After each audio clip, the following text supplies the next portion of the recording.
Me at the table are Bill Kennedy and Bill Taylor, fellow select board members.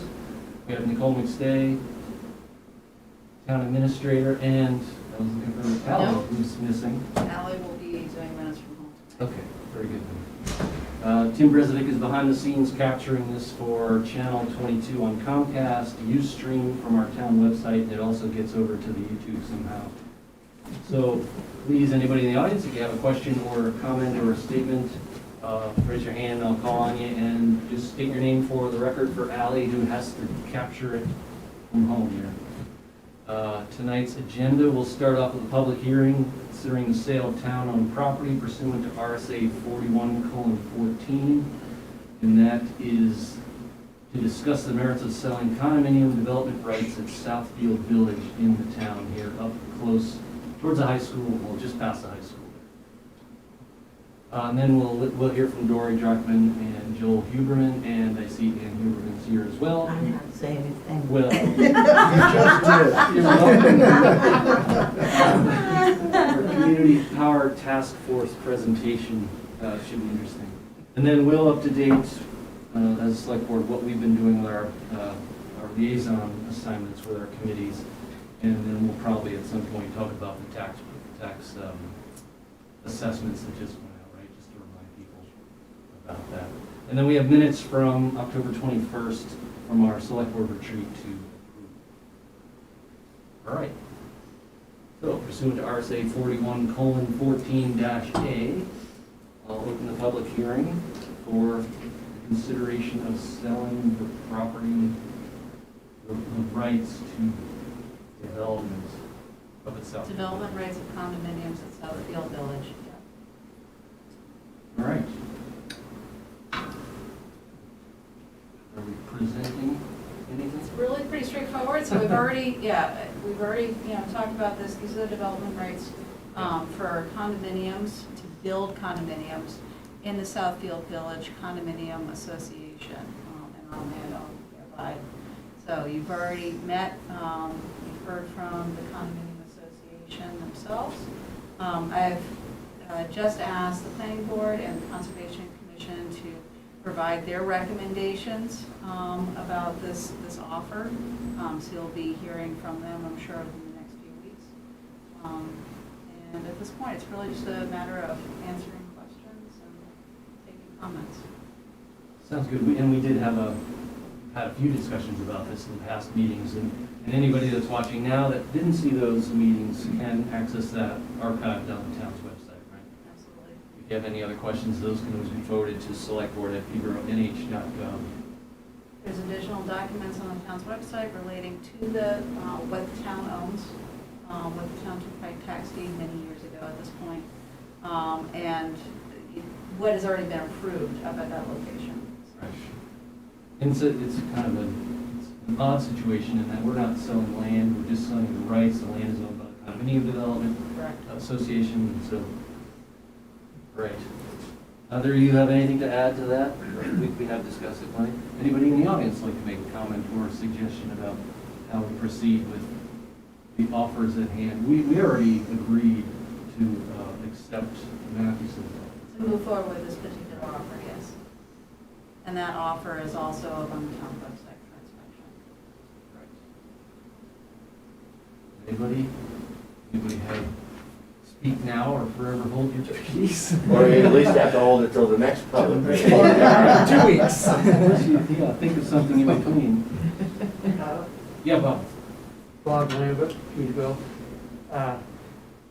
If this goes through, how much land is that parcel, do you know? Because that, I think we're paying it in our bills now for the taxes, though, aren't we? The town doesn't own any land. It's all owned by the condominium association. So the condominium association is paying taxes on the land itself. So, What we're talking about are the rights to build additional condominiums within the association, to the plan that's been presented. So the idea is that, I don't know how many condos are up there now, let's take 50 as an even number, and then if another 50 get added, does that mean the property taxes for the whole parcel get reduced for the current 50?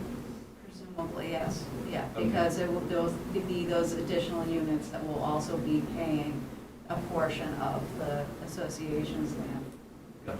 Yep, But it, you know, it's. Sharing the land cost. exactly, Right. yep. Right. Okay. Any other questions? Yes, Yes, Bill Dori, Peterborough. There was another bid from Van Dyke evidently to build condos but rent them exclusively, but he would have owned all the buildings and just rented it. Is that considered a condo when you have one owner for all the buildings and you rent them out over time to whoever wants to leave, come back? So that was one of the many open questions that we had about that particular offer. It was very complicated, and the condominium association, which really has a significant vested interest in what happens up there, also has significant rights with regards to what type of buildings happen up there. And ultimately, it was decided to move forward with the Mathewson offer because it was simpler, much more straightforward, and more in keeping with what's already up there. I should also add, we did hear from several people at our last meeting, condo association members and owners up at Southfield Village. And then this week, we did receive a letter from Dan Sullivan, who's also a condo owner. And the basis of his email was that he's in favor of going with the Mathewson offer as well. Yes? The only other question I had, and I didn't see it anywhere, of course, I didn't watch it on TV, and I wanted to watch it, it wasn't being shown because they had problems, is Matheson going to buy that piece of land from the condo association? Because I know they're talking about having two separate condo associations. So if it's a two separate condo associations, That's not what's before the board. What's before the select board is just the purchase of the rights. purchase of So a building permit, I or whatever you call it. can't speak for Mr. Matheson's future intentions.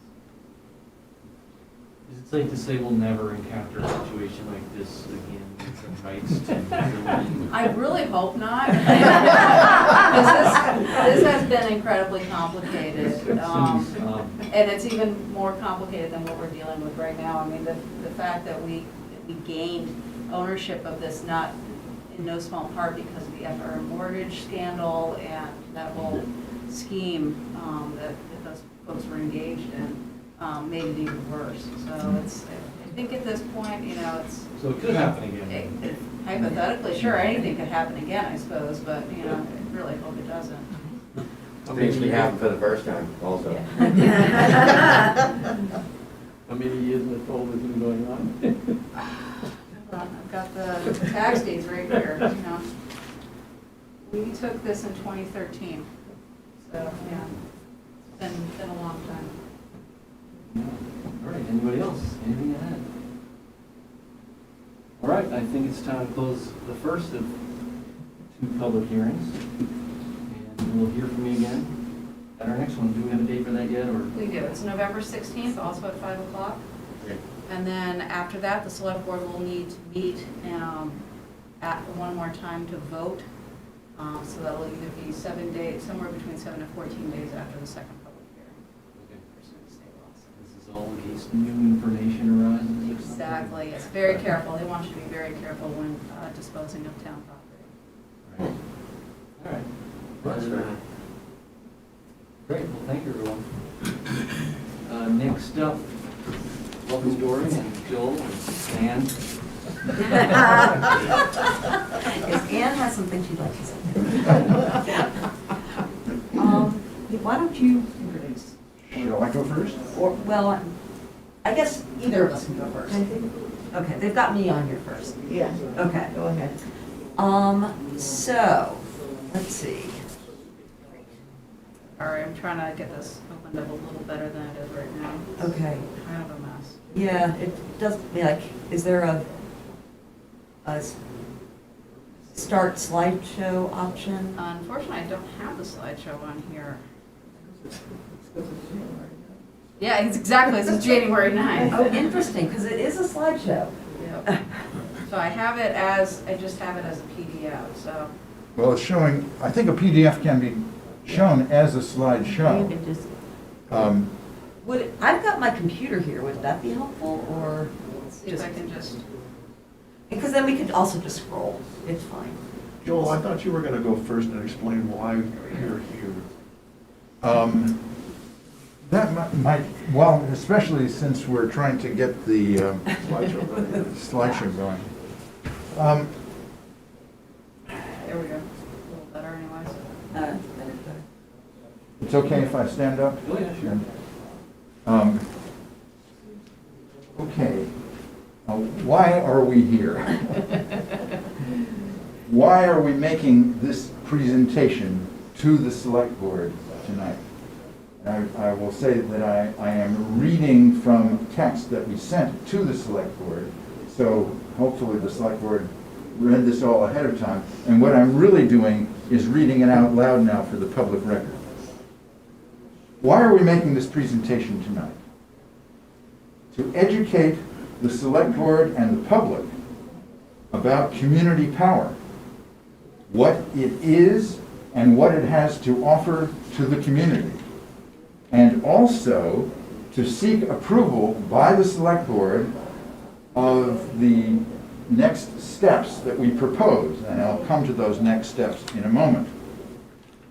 So to the select board, what are we asking of you tonight?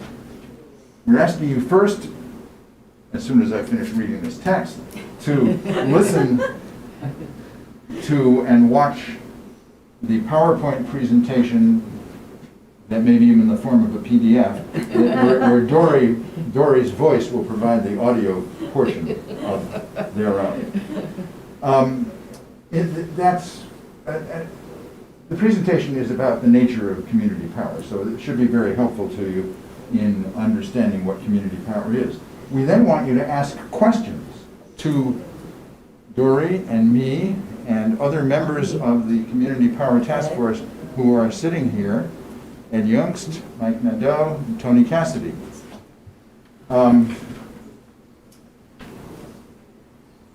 We hope that you will agree, after you've asked questions and seen the presentation, that community power has great potential for benefiting Peterborough residents and small businesses.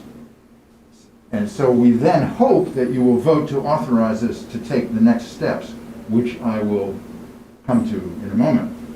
Before I get to those next steps, let me just summarize some of the potential benefits of community power. Community power can assist in meeting our town's goal, which was overwhelmingly approved by voters last May, of achieving 100% reliance on renewable sources of electricity by 2030 and renewable sources for all energy needs, including for heating and transportation, by 2050. Also, community power can increase the use of power generated from renewable sources. It will allow residents of all income levels to buy electricity from renewables. It will reduce electrical costs for residents and small businesses.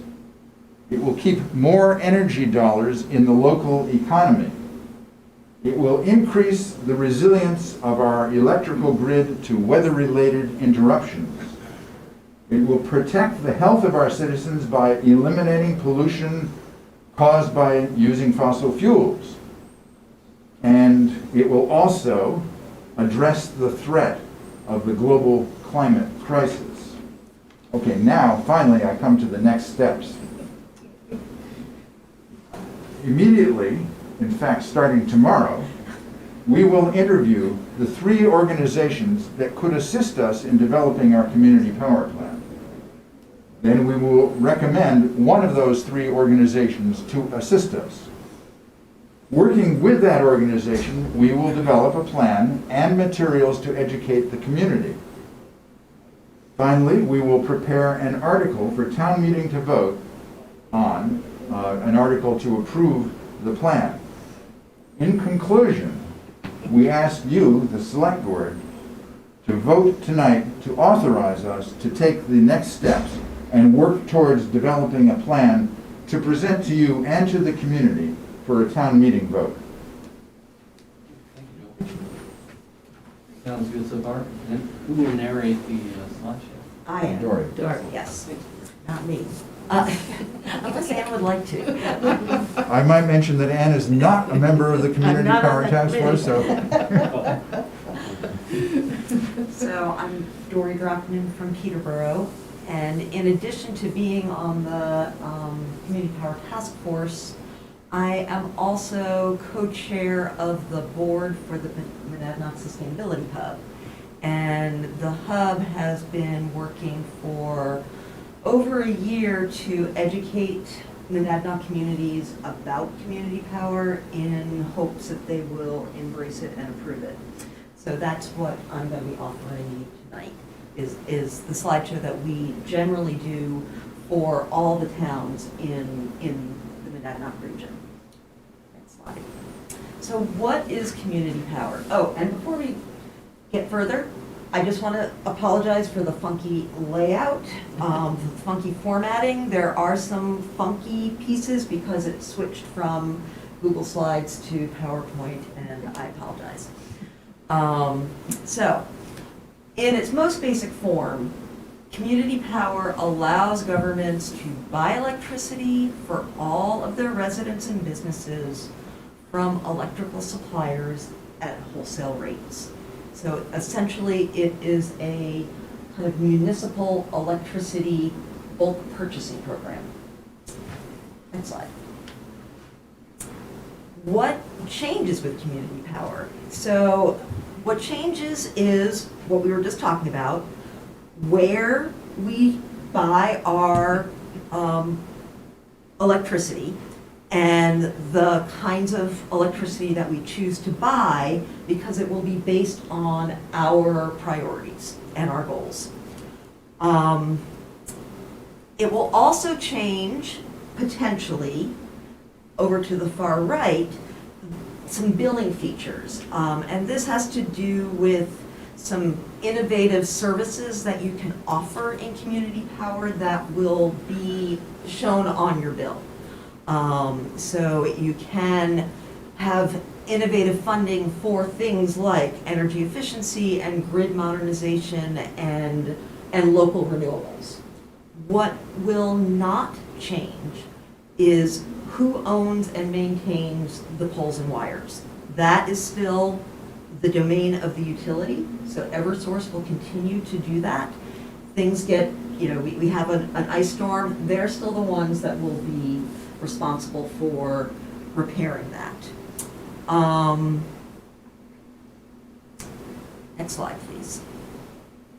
So why would a community want to choose community power?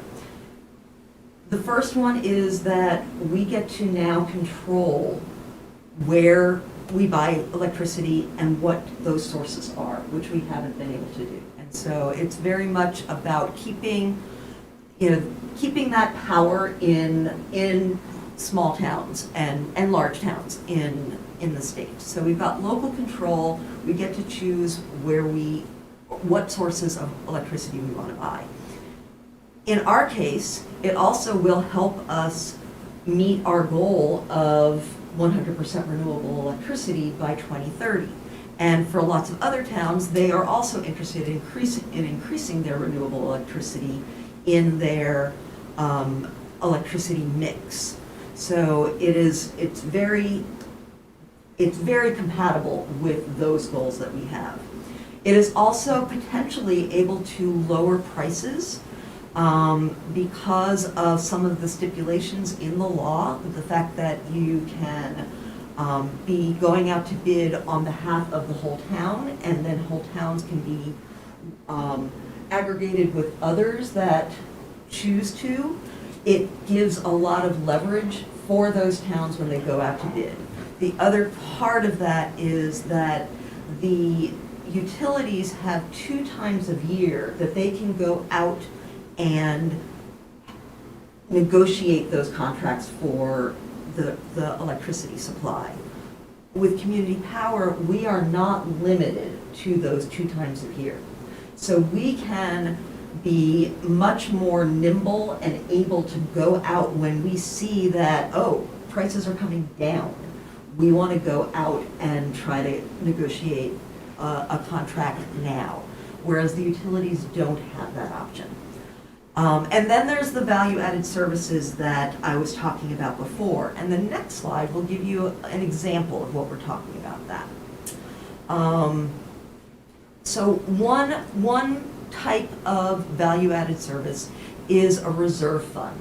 And the way a reserve fund works is that we're assuming that there might be a small difference in the price between what the utility rate is costing and what community power program is costing. So let's just say it is a penny difference, that the utility rate is 1 cent less or more than the community power.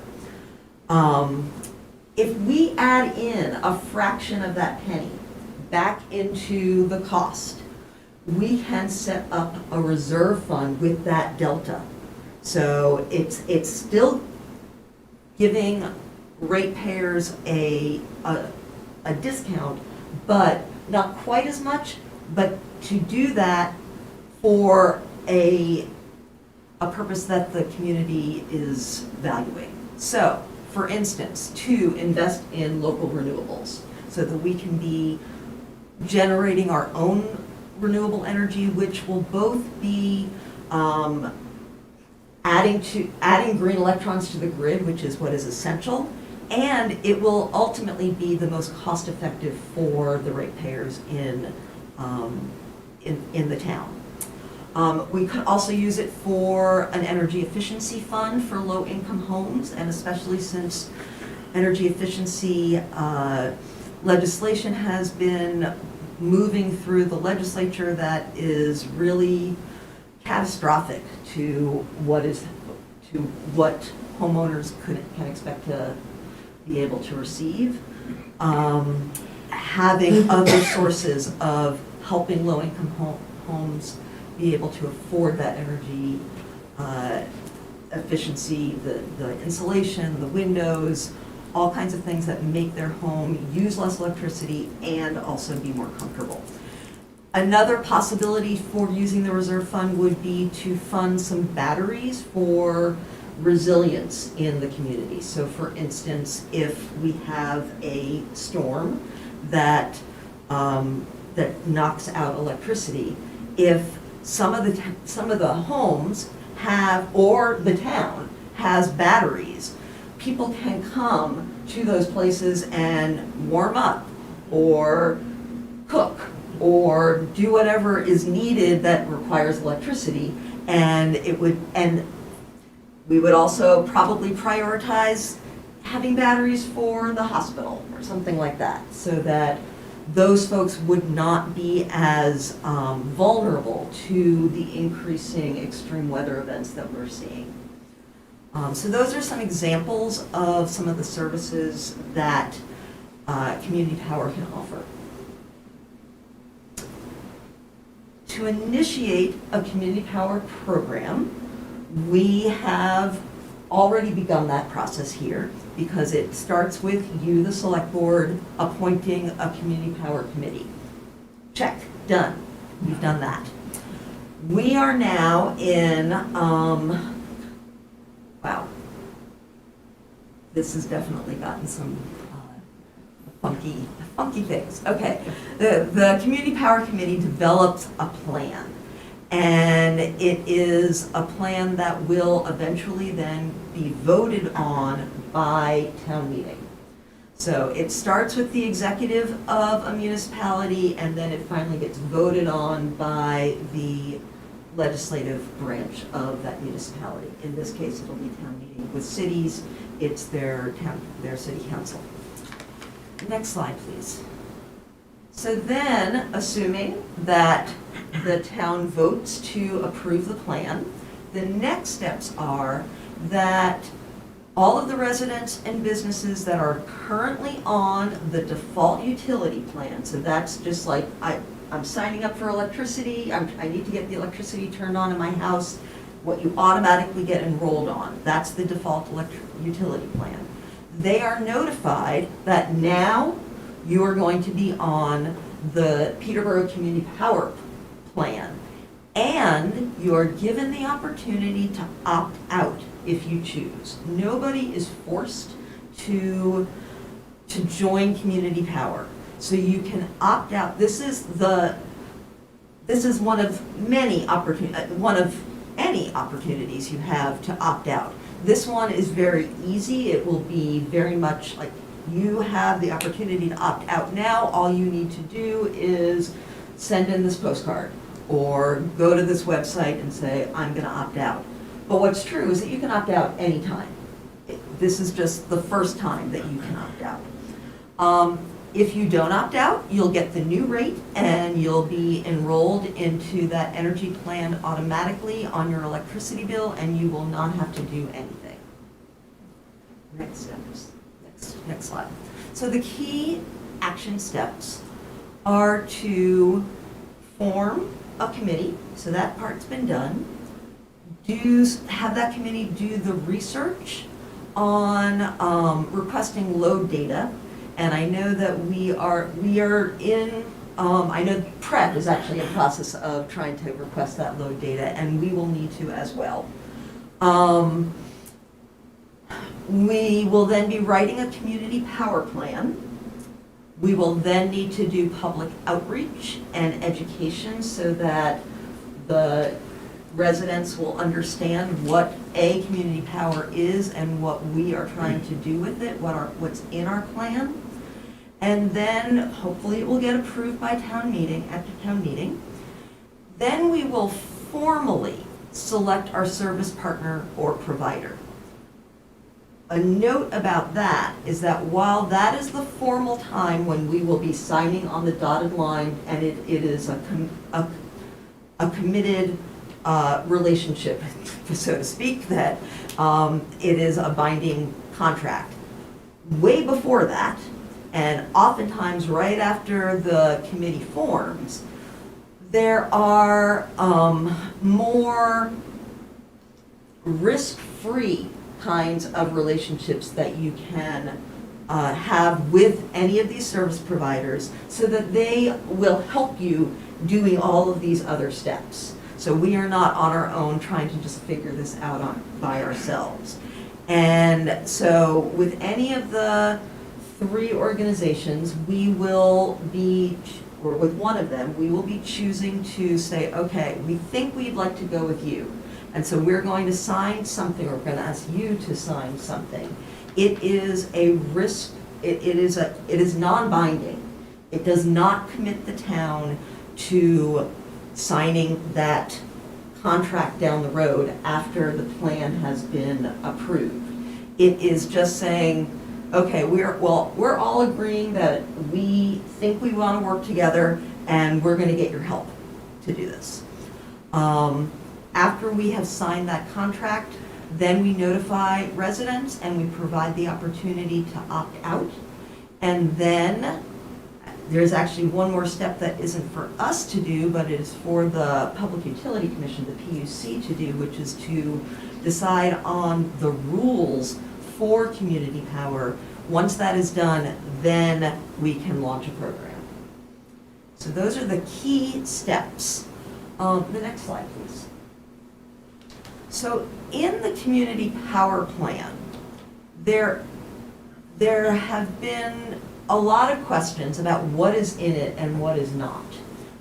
What the most important parts are, or the parts that will be customized most likely by the towns. Most of it is going to be kind of boilerplate. This is how you enter into a contract.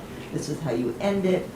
And those generally will be the same no matter what town is signing it. But these are some of the most customizable parts. So one of them is the organizational structure of the program. Generally, the structure is a tiered structure where there is a default plan that that's the one that you will automatically be enrolled in if you don't opt out. And generally what that is a plan that is equal to or less expensive than the utility rate with a higher percentage of renewables in it. And it's usually just a few percentage points higher than what is in the utility rate. Some background, the state requires that all utilities provide some renewables in the energy mix, but it's a pretty low percentage. And it is going to go up a little bit more, but it's going to cap out at 25%. Right now it's at 21%.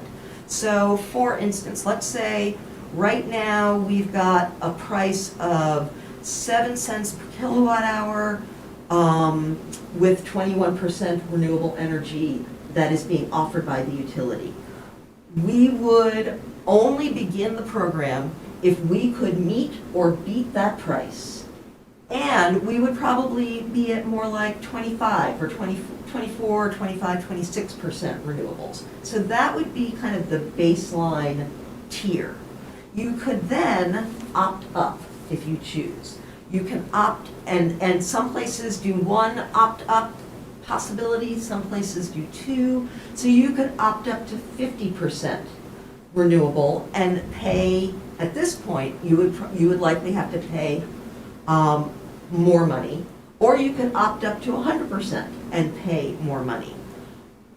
A side note, right now, renewable energy is much cheaper than fossil fuels right now. And so, and that is not, it seems like that's the writing on the wall. So at some point in the future, we expect that going with more and more renewables will actually be also the naturally cheaper option. If we can get the economic subsidies to wane a bit so that we are actually comparing apples to apples. The last tier is an opt-down, where you choose to do the same percentage of renewables as the utility is doing, and that will be a lower price. So you would not be getting any more renewables, but you would be definitely getting the lowest price. So that's usually what the organizational structure of the program looks like. Other things that the plan will explain, one of them is the net metering and the group net metering policies. So these are for folks who have solar panels on their homes and produce more than what they actually use. So they can then sell that power back to the grid. And we get to set how much money we pay them for that. Right now, the way Eversource has it set up is that there is very little incentive for people to get their own solar panels because they do not pay them the same rate that you'd have to buy electricity at.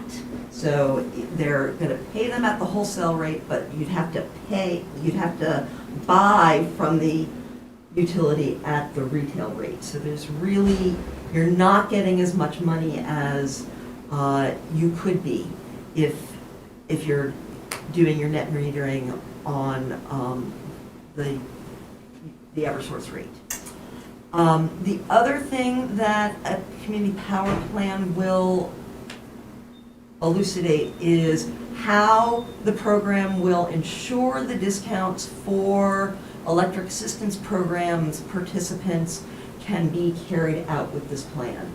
It is actually in the law that you have to be able to provide that.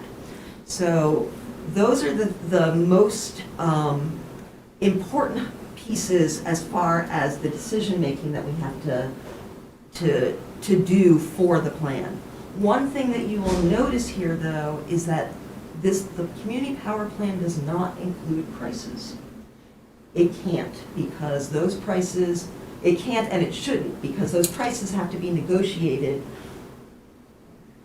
in real time, you know, looking at what the market is providing. And so if we set in prices at town meeting and then went to launch the program that fall and the prices had dropped, we would be doing the residents a disservice.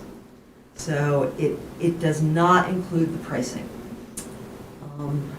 Next slide. So the partners, this is when we're implementing it, the partners for implementing community power there are 3 in New Hampshire. 2 of them are commercial brokers. 1 of them is a newly formed government nonprofit agency. And we are going to be hopefully talking with them because we will get your approval to move forward. And we will decide, the town can then decide before or after town meeting who we want to go with.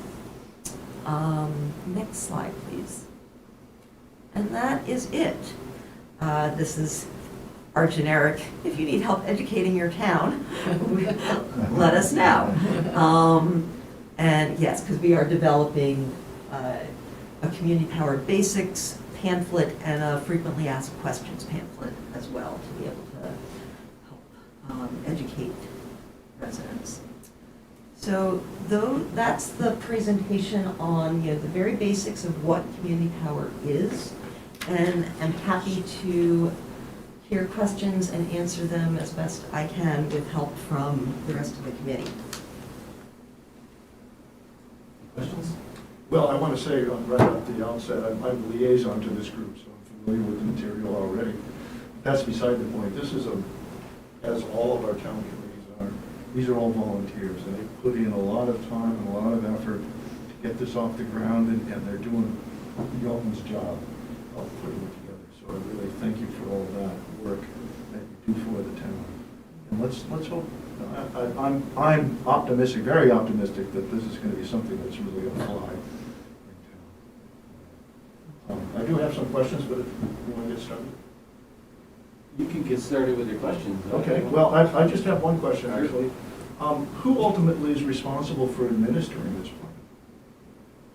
What do you mean by administering? Well, somebody's got to manage the website, somebody's got to manage who's on the rolls, who's, That would be your partner.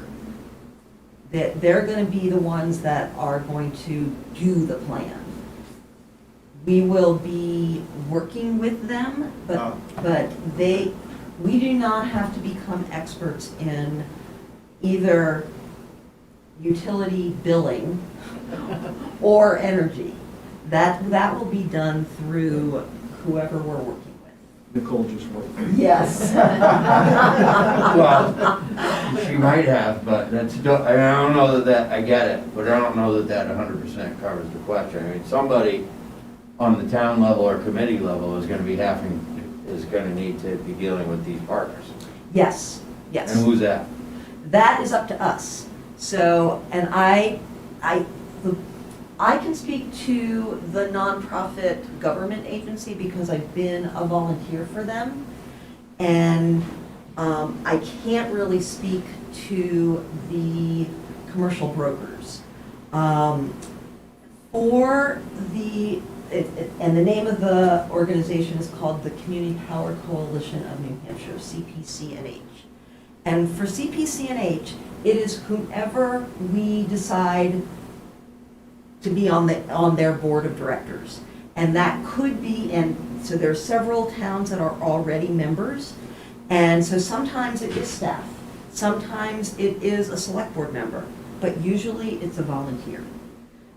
Usually it's somebody on their community power committee, and it is up to the town to decide that. Okay, well, I'm not a spokesperson for any of the 3 partnering organizations, but based on my understanding, the town is going to be partnering with one of these organizations, and that partnership will involve negotiation between the town and the organization regarding who's in charge of what. But that negotiation will, so far as I can tell, be a very friendly negotiation. The partnering organizations, based on what they have all presented on their website or in webinars that have been available to us to watch, they're eager to get, all three groups are eager to get community power plans going, and they will work with towns to make sure that the administrative questions that the town might have will be answered either by having a town employee involved in the administration or a community power task force volunteer involved in the administration, or in any other way the town sees fit. That's my understanding.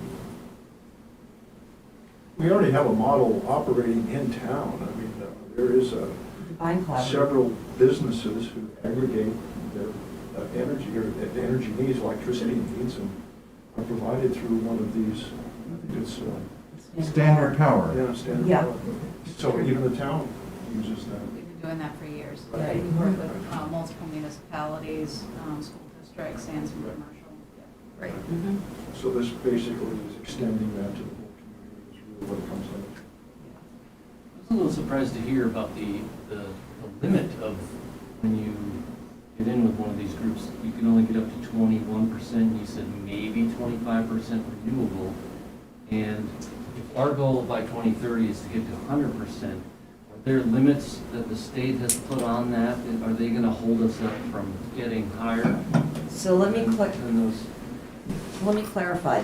Those are requirements of the state to have this amount of electricity from renewable energy at minimum. Okay. And so the utilities are going to do the minimum. Okay, so it's because they want a diversified pool of energy, assuming. right? Well, I think it's also, they've got, yeah. They're not mandating a maximum, they're mandating Yeah, a they're minimum. mandating a minimum, so they're gonna go with the minimum. Whereas for community power, if a town like us is saying, well, what's important to us is to get to 100% renewable by 2030, then that's gonna be a whole different way of looking at how to source this electricity. So are there minimums mandated for coal power or nuclear power or you know? No, No. no. So, and other states have minimums that increase every year that are much higher than New Hampshire's. New Hampshire is just kind of slower New Hampshire at the state level at the state level, yes. is slower. But that is no reason why New Hampshire at the community level can't be as fast as other states. Yes. And other communities. And you mentioned, was your 7 cents per kilowatt hour an accurate number? Or what is the average So the, amount people are paying per kilowatt hour? so average is hard. And what is true is that right now, although I think it's going to be changing, I forget when Soon. their 6 months ends. Right now, it is at around 7 cents per kilowatt hour. And It's that's about just to the go- electric charge, not all the Right. fees and All the the ancillary charges Right. and costs all that that. go straight, right? The next 6 months, at least, you know, what Unitil had to negotiate, which is clearly not our utility, but the prices have gone sky high. And so they're going to be averaging about 16 cents. Okay. So it's a very volatile market. Okay, and that lead, I'm getting to, I'm leading to where I am, because I just looked at my Eversource bill, and several years ago, I opted in with Clearview Energy NHDOT.com to provide the energy, which is, they're 100% renewable. Right. Out Okay. of Texas. And I just looked at my bill and it was around 18 cents per kilowatt hour. And we Okay. figured the little bit extra to pay, was better because we try and conserve as much as we can anyway. But are people aware that they can do that? You can choose your supplier for energy now. Yes, you can. And those folks will not automatically be enrolled in community power. If people like you, if you like the supplier that you're getting, that you're using right now, you will not automatically get switched. If you want to switch from them to Peterborough Community Power, you would opt in to do that. I would say most people don't know that they can do that right now.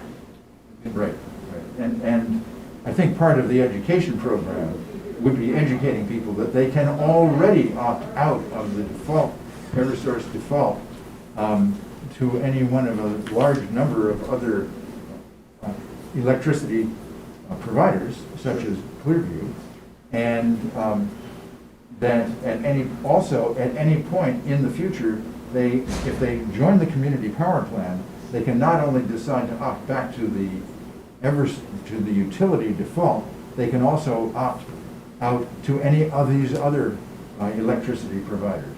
Right. Tremendous flexibility. Okay, and so let's say I opt in and I'm a part of the community power program. Mhm. Will there be a scale that I can then take my renewable up? Or is it, we're all getting the same mix through the community power? We can't individually scale up our renewables if we want and go through the community power program. So this is where the tiered options come in. Okay, did you already say that? I did, but I'm happy to say it I was again. probably looking for my fill. That's, It's good to hear again, though. yes, it's always a good opportunity to repeat. So what most communities choose to do is to have a default rate that is what you will automatically get enrolled in. But then you also have opportunities to opt up or opt down.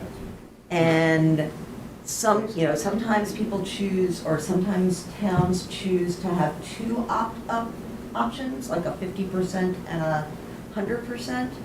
And they also will do an opt-down to the minimum amount that is required by law for renewables with a lower price. Anybody else have any questions or comments to add? I might just add, as a member of the committee, that we have developed a whole list of questions to, a pretty good list of questions. And there might be a couple from tonight that we might want to add to that, to clarify the control and who's in charge. But, That's a good idea. But we do have a pretty good list, and a way that we're going to try to score what we hear individually, and then we talk about it. So the next time we meet to make our recommendation, we would likely have a lot more answers than we might have tonight. We'll be learning a lot, I believe, when we interview these three people, companies, organizations. Colin Murdo, Peterborough. Hey, Colin. One question about, so you talked about the different people to work with, like consultants. I'm assuming there's some sort of cost to go with those. And then, so who foots the initial, the startup costs for this, as it's a town? Seems like it's kind of a town thing, but not really a town thing. So I'm just wondering how that whole process works, and the upfront costs. So there are no upfront costs. Okay. They get paid through a charge on the electric Through the bill. contract. Okay. Mhm, through the electricity is how they get paid. And so all of that they're doing with us until there is actually a program up and running Yep. is good faith. And then another thing you talked about and mentioned is like the battery backups and things like that. So I'm assuming, obviously, this committee stays on as a committee, and then as the committee, you decide who needs those battery backups and so on and so forth. And are those paid for out of the committee reserve? Is there kickbacks from the new providers that help set those up? Or, and this is, I know, far down the road, but I just didn't know if you looked into that at all. Because like the hospital already has generators, right? So to switch from the generators to the batteries, that's going to be a large expense and quite a big process. So I just didn't know, if you looked into what that whole thing was. So, as far as it would come out of our reserves. Okay. And it would not be out of anything that the company would be, or the coalition would be doing. Because we don't have any programs up and running, it's really hard to answer that definitively. That's why, you can say, I don't have an answer. And that's, for that. and these are more, and I So- probably should have like front loaded it by Don't saying like, you- yeah, don't- it's a don't great try to idea, answer a and these are question. more things just to, I think, be thinking about to add Absolutely. to your book of a million questions and answers that I'm sure you're already coming up with. But I Yes. appreciate your work on it. It seems like a great thing. The program that I know about that has most of those innovative pricing innovations is California. And so I know that at least the coalition is using California as a model for really seeing this as a way to transform the energy sector. And that's where having local renewables really, actually, that really is where the price can really come down. Because what I didn't mention is that the way New Hampshire has our electricity structured is that for years, we have not included the sourcing, the producing of electricity in what the utilities are doing for us. Most places do. In New Hampshire, we don't. The only thing that they are right now really making money on is transmission and distribution. That means that the more we can be generating locally, the less we have to pay in transmission and distribution costs, because that's where they're jacking up the prices. And so the more we can invest in that, that's when we're going to be seeing the biggest price decreases. Well, that leads me to a question then. So if I'm going with this company, Clearview, that's out of Texas, this is going to sound ridiculous, they're generating whatever energy they're generating in Texas, and then I'm paying the transmission line charge, but No. in Texas, okay. Yeah, They mail it. So electricity is a weird industry in that, like, you're not actually buying those electrons from Texas. But you are paying the people that generate those electrons from Texas. And that's really what the difference. You are getting whatever electrons get transmitted by Eversource, but you are keeping those most likely wind farms in business with your payment. Yeah, there's a kind of energy currency called a Right. renewable energy credit, or REC. And that's how transactions can be conducted between Texas and New Hampshire. Peterborough has a lot of wrecks. Can we, like, focus on the task that we're here to do? And what would that be? Well, I mean, we can talk about it all night. I'm sure the energy conversations could go on Well, for sure. weeks. There may be people, listening that are wondering all about this that have never even heard anything about Right. how electricity generates, so. Well, that's one of the education portion of it. Sure. Right. Right. Yes. I don't wanna just get sidetracked and not vote on what we're supposed to be voting on. So the question before the board is, would you like this committee to move forward with developing a plan? Yeah, You ready to make that motion? I'll make that motion.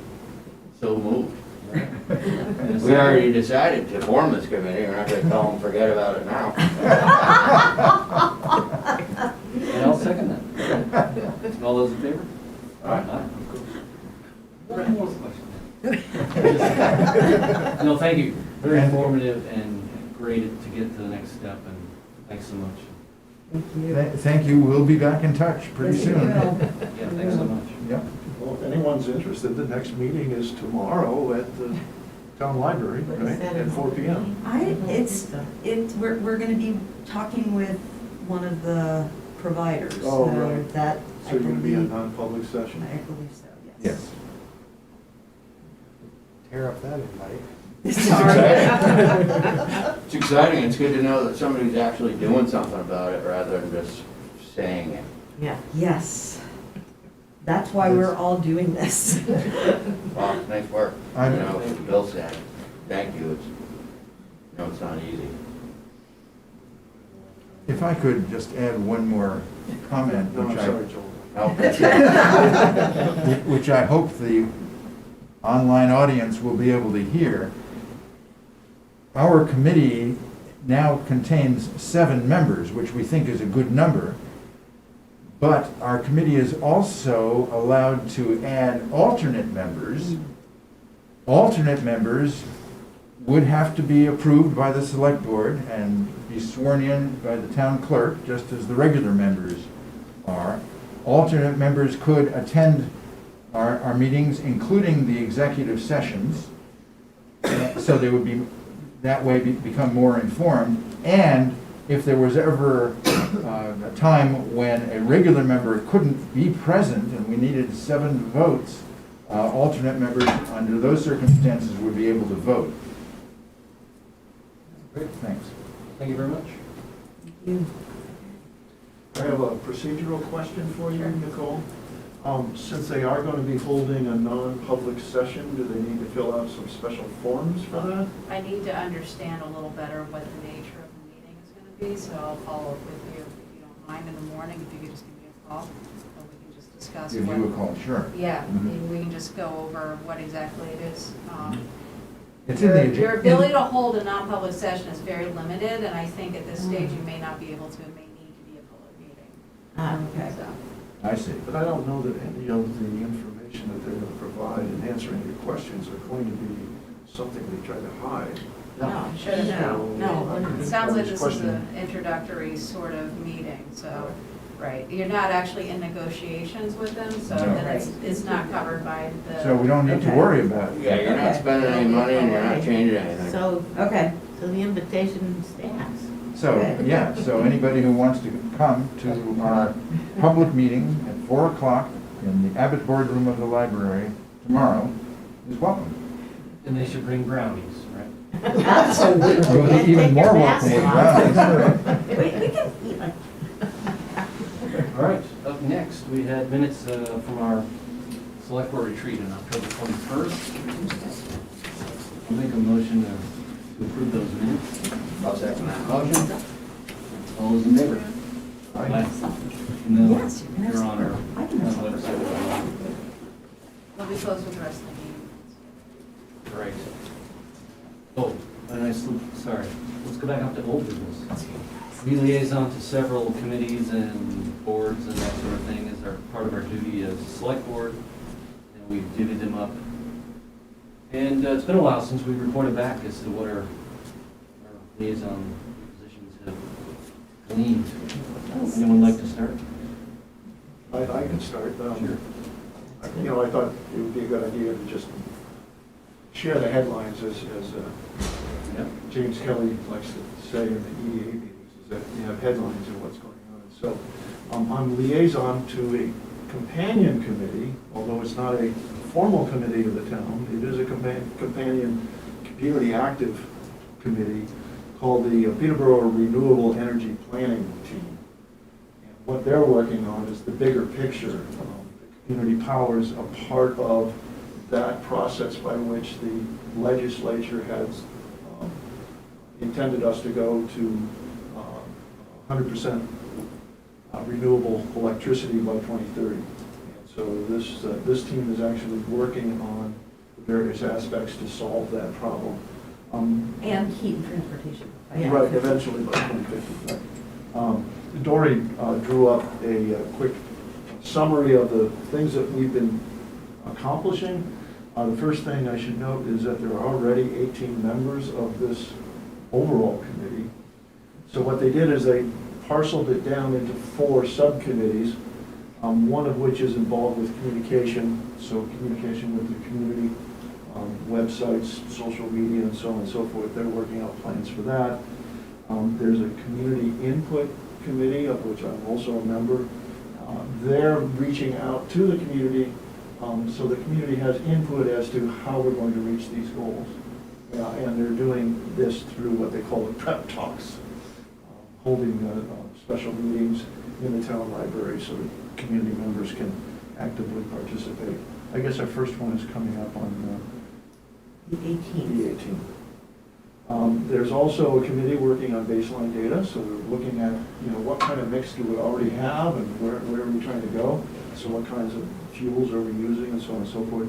And then there's also a research committee, which is looking at plans other communities have implemented to help us formulate our own plan. So that's where we're at with that one. I also am select board liaison to the advisory, the ConVal advisory committee. And we had a meeting recently. One of the highlights of that one was that our kindergarten number of students is as high as it's ever been. Wow, oh, really? Where do these kids come from? Let's see. The other major piece was the free lunch program. You're supposed to sign up for it, although every student in the system gets a free lunch. But the problem is that if they don't sign up for it, there are other governmental benefits that come with that number. And so it's really important that people in the community, if they qualify for the free lunch program, they need to sign up. Okay? So we've been banging that drum quite a bit. And finally, the technology department there, the ATC, Applied Technology, they're looking to renovate their facilities, 3/4 of which will come from the state and the district, and a quarter of which would actually come from district funding donations from local businesses and things like that. So we're going to be encouraging businesses to, it's kind of a public-private relationship, to teach kids, Great. ball bearing was a perfect example of that public-private relationship in which students were given internships for CAD/CAM and so on and so forth. Those are the two big ones. I do know that the EDA is working on a number of different projects, one of which is the housing subcommittee that they recently formulated, and I think we awarded some members. And that's a big one. And then the other piece from the EDA is that there is a periodic review of various businesses in town to see, and as well as the rental market for business as well as commercial and residential businesses. We basically put a finger on the pulse to try to maintain an understanding of trends in town so that we're ahead of the game instead of waiting for the crisis to happen and then go running around with our hands waving. So that's basically where we're at. Sounds good, thanks. Sure. Well, I'm the liaison to the library trustees. That seems like most people know what's going on with that. What happened there? But yes, there's a whole new library. They're like buttoning up the solar work on there. they're really focused on next steps now. I mean, it was such a huge thing. And there was so much work that went on in all those meetings leading up to it that was just about getting the library finished. And now that it's done, they're working even harder on where it goes next.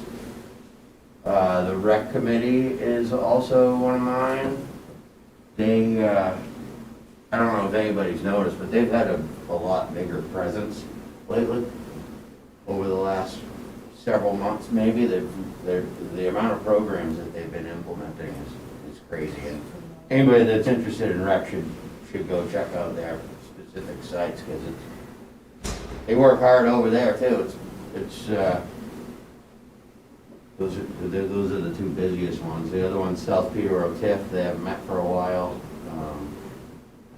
There will be a more interesting update on that one before too long. The other is the Agricultural Committee. I don't think they've met in a year and a half or maybe two. Yeah. So that one hasn't been a ton of work. I don't remember any other ones. A couple questions for you, Bill. Go ahead. Just real quick, the solar is not online at the library yet? They're It's still, in, I think it is. There's still a process of getting its actual programming online, so. The they're working inverters on and so forth, I mean, they're on the building, and it's all wired and all that stuff. I think there's still some remaining inverters. some more steps, yeah. I know that the school is putting up their solar sometime soon, but there's a few hitches left there. The second is, has the committee reviewed the fee structure for the rec department recently? Well, I know that in the last, every fee, once a year, when each program comes up that there's fees for it, they revisit the fees. It's not something that they just set, actually, they just did all of In them. February. What's that? The select board just updated the fee schedule in February on the recommendation. We'll hear about that during budget Yes. season as well. But every year when they're talking about swim programs and pond programs and all that, they're constantly revisiting that. Oh, so they reviewed it in February, I wasn't there, but. Well, Right, it's done every through the- fee for the whole entire town was redone, and the whole structure was redone. But the rec is constantly updated there. But everything has to, anytime you revise a fee, it has to go through the select board. It's not Right. something that they can just. Sure, implement sure. today. Yeah, and part of my duties include the planning board, and we've seen projects coming through, and several have continued. There's the Walden Eco Village, that's an ongoing continuance. They're coming up Monday night. We're going to hear from the Rod and Gun Club, trying to restart their business over there. That's coming up Monday night, and so we've been, just your normal, no major developments coming through. Well, when are they gonna decide about the Southfield Village? I think they've already made the recommendation. They did, they made the recommendation, and They- they'll well, put it they- in writing. They made a recommendation between the two offers that the board had received. Now they Right. need to make an official recommendation for the 4114A process. Right.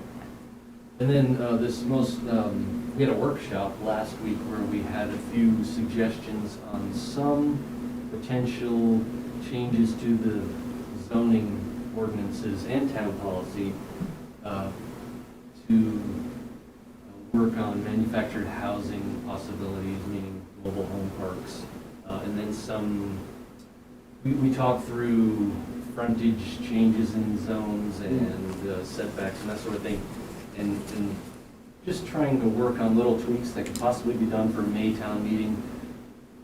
But I think we kind of came to the conclusion that there isn't enough time to get community engagement to do major overhauls. So there may be a few amendments up for vote at town meeting that will make things a little easier, but nothing major on that front. Related to that is the Master Plan Steering Committee, where they've been working on, I'm only the liaison, I'm not a member, but I've been paying attention to their good work on that, and they're working on the vision chapter, which is just about done, and the land use chapter, which is just about done.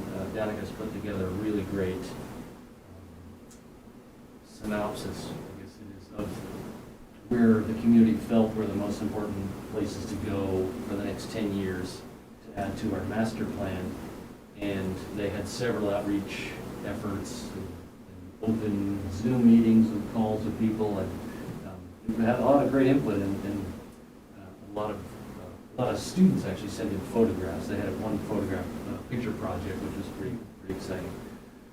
So that was a nice engagement. And then I think the next, hopefully, the next chapter that they're going to work on is the housing chapter, which is on all of our radars, right? The Heritage Commission, I liaison to them. They had some exciting news recently where the executive committee at the state approved funding for the renovation and overhaul of the McGreal House, which sits up near the Shealing Forest and up near the. That needs to work. Wow. It does need work. The Heritage Commission has been pecking at this for years. It's been years. And there just hasn't been the right climate, and it worked out. What did they approve for, like? $350,000. Right. That's coming out of a trust fund that was apparently set up for the purpose. Right. So it's great that, finally got the ball rolling. It really was all the Heritage Commission Was. pushing on it Yeah. all those years. It's been in rough shape. It's been an eyesore. It's been a real shame, yeah. It's a state-owned property, and with the funds are, available to maintain it, but it's very sad that they aren't. Right. But it's great that they're stepping up now. Yeah, and so that's the home of Elizabeth Yates McGreal, who, is a well-known author and of course involved with the library way back when, right? The Elizabeth Room and all that. So yeah, nice tie in there. Jean, my wife Jean is working on a project to get a statue of Elizabeth Yates McGreal at the library. Kids can sit on her lap and read books, so we'll see how that goes. And then Conservation Commission is always involved with the planning board and wetlands issues, and they're always working on maintaining the fields that need mowing and town-owned property, and doing in conservation land. They'll do boundary viewing and that sort of stuff. And yeah, they're always very busy. I missed the last meeting, but I doubt they. I think that's it. Maybe the West Peterborough too. That's right. So if anybody's watching, we liaison to a lot of committees and boards, and it's not just select board. Thanks so much for holding. Bye, Ann. Don't forget your sweater. How about your Yeah, sweater? sweater. Oh, It's Your chilly. jacket. two things, actually. Yeah. All right, and then a couple things I did want to mention there. In our packet, there is a notice from the state regarding Oh, yeah. the bridge at Route 101 and 202. Can you figure out what that is gonna be? Is there just gonna be 2 lanes on 101? Yes, so There's no left turn at they'll one? be getting rid of the turning lane. Well, then how, people will be able to turn left They will onto be able to turn, Granite? yes. But isn't that gonna hold up traffic all the way back through town and up the hill? That is one of our concerns, yes. Jeez. Yeah. Because there are a lot of cars that continue on up Granite Street, 202. Yes, That but doesn't make any sense to me, but anyway. what they're trying to do is keep 2 lanes of traffic open on the bridge throughout the entire renovation, and to do that, they will need to narrow the bridge so they can work on one side and then on the other. Well, I understand that, but they have to go upfield. Well, anyway. It's pretty close to the bridge. When you're sitting to turn left, you're almost still on the bridge. On the bridge. Yeah, so it'll be tricky, and we'll have to have patience. We're almost making it through this bridge here in Main Street, and that'll be open before this one's done, hopefully. I mean, have you looked at the rebar they're Oh, putting in that God, my thing? God, yes. Yeah. I'm just thinking of the tons of concrete they're gonna be pouring on there. It's Can't even pretty wild. imagine, not even sure how many yards it's gonna be. When I asked, I was told it was gonna be a lot. A lot. Okay. That's that measurement, a lot. I got that figured out. When are they gonna commence that again? So they're tentatively the 18th, tentatively the 18th, and that's gonna depend on. I thought it was weather. 11th and the 12th they start pouring. Depends on weather. A lot has to do with weather. Sure. But So it's- December, But No, they're. November. November, yeah, this next week. November. Well, they have to hurry up, Be because open we're in supposed to be able to drive on it in December, so. Is it? No, I think you're right, I think it is the 10th, yeah, with the follow-up, with Yeah. the rain dates, the following, that's what it And is. Seth said expect maybe 12 to 24 hours of continuous traffic holdups Yes. because of concrete trucks. Concrete trucks constantly will be cycling through there, really is an awful lot of concrete will be pouring all at once. Right. So, So if definitely, anybody's interested in a 24-hour donut, popcorn, and coffee stand they want to set up, we'll get you right over in the park. Make sure they get their hawkers and peddlers. absolutely. Yeah, people can watch that. That's going to be wild to watch. And once we have confirmation on the board date, we'll get it out there, but, we're just waiting, because obviously no one wants to predict the weather yet. Sure. So. Well, now, this announcement by the state came to us, but have we announced it elsewhere in this dispatch, or? So the state has sent out their press releases. We're waiting to see how widely those got picked up before we started promoting it. I mean, this really is the state's project. Yeah, and we want them to own it. It's their messaging, exactly. Yeah, one thing's for sure, we have nothing to do with it. We'll And get blamed for it anyway. trying to keep the pressure off of Gretchen and Ally, who answer the phones and That's true. And so speaking of them, the dispatch did come out today, which reminded people or called people's attention to everybody's mailbox yesterday who received tax assessment stuff. Many, updates. many people were startled. Sure. Understandably. We got a lot of phone calls today. It's important for people to understand that, yes, valuation is a component of what makes up the tax rate and what your tax bill will be. But there's a whole lot more that goes into it. The, other pieces and parts that are still outstanding is what is the town's portion of the ConVal School District's bill? What is the state rate going to be? We don't have that information yet. Until we have that information, we're not able to set a tax rate.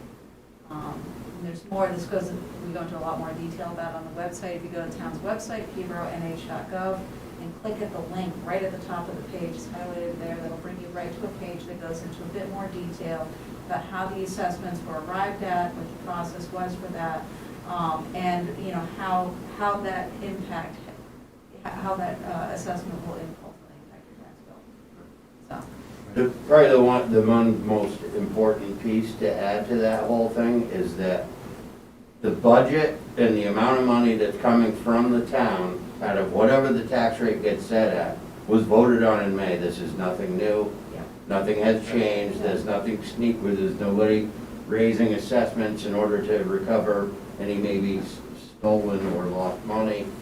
This is what was voted on at the Maytown election, period. That's absolutely correct. So March was the school district's vote, May is the town's vote. Those are the big drivers. And obviously, it's all done in public, it's all done by the voters who come to those town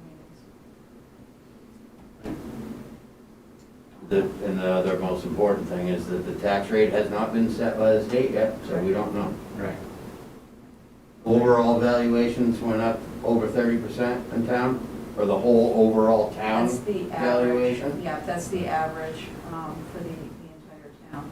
So total town valuation went up approximately 30%. It was $130 million. Incredible amount of valuation increase in a single year. Sure. I think the school district was required to get their paperwork in with regard to setting the tax rate as of last Friday, which I think they managed to accomplish. So I'm pretty sure they managed. Revaluations are about making sure everybody is paying their fair share of Taxes. their bill. Yeah, exactly. Because you don't want to have an identical house next door to somebody else and be paying more than them, for sure. So it's important that all the valuations are at current market value. Okay. Right. Yeah, and it's also important that with that notice, you don't go and multiply what you're paying for taxes now by 130%, because it's not increasing. Don't do that, yeah, please don't do that. Very good.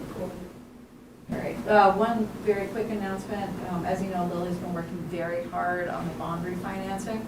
Select Board needs to hold a public hearing about the bond refinancing. I've scheduled that for your next meeting, so we'll do that right after the Southfield public hearing.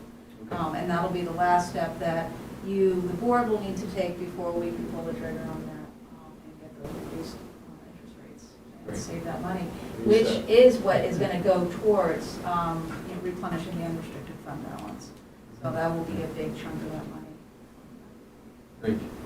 Another item in our consent agenda was a letter of someone requesting more signage for dog waste. Yes. And you kindly notify that we do have a town ordinance with picking up your dog's business and keeping them on leash and that sort of thing. And there is signage over near Texera Park. Yes, that's where she was, yeah, that was her interest particularly was in Texera Park. But we do have signage in all the town parks and also Fremont Field, since that's a popular spot for dog walkers. You know, it really is, the onus unfortunately is on the owner. Right. There's not an awful lot that, you know, we really need people to be responsible, and it only takes a couple of negligent owners to really ruin it for everybody. Great point. All right, that's all. Motion to adjourn. I'll second. All right, bye, everyone. Good night. Thanks for coming. You're doing Yeah, a thank great you. job with communications. I love the dispatch. Yeah.